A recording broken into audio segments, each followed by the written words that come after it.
ভুট্টার আটার রুটি যেমনি খেতে সুস্বাদু তেমনি পুষ্টিকর, তাই পাঞ্জাব ছাড়িয়ে আর সারা পৃথিবীতে ভুট্টার আটার রুটি ভীষণ প্রসিদ্ধ। তাহলে চলুন জেনে নেওয়া যাক কিভাবে বানাতে হয়। 4 কাপ জল একটা কড়ার মধ্যে প্রথমে ফুটতে দেব।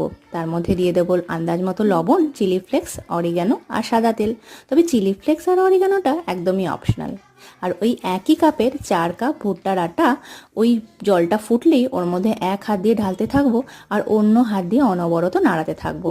আঁচ কমিয়ে দিয়ে বা আঁচ বন্ধ করে দিয়ে 2 মিনিটের জন্য রেস্টে রেখে তারপরে হাতের সাহায্যে প্রেসার দিয়ে দিয়ে মেখে নিতে হবে। পুরো পদ্ধতিটাই গরম থাকতে থাকতে করতে হবে। আর তারপরে বাকি আটাটা একটা ভিজে কাপড় দিয়ে চাপা দিয়ে রাখবেন আর হাতের সাহায্যে লেচি কেটে কেটে হালকা হাতে বেলে নেবেন। একটা তাওয়ার মধ্যে রুটির মতো এপিট ওপিট করে ভেজে নিলেই হয়ে যাবে আমাদের ভুট্টার আটার তৈরি রুটি। ভালো লাগলে লাইক, শেয়ার, কমেন্ট করতে ভুলবেন না আর অবশ্যই বাড়িতে একবার বানিয়ে খাবেন। Thank you.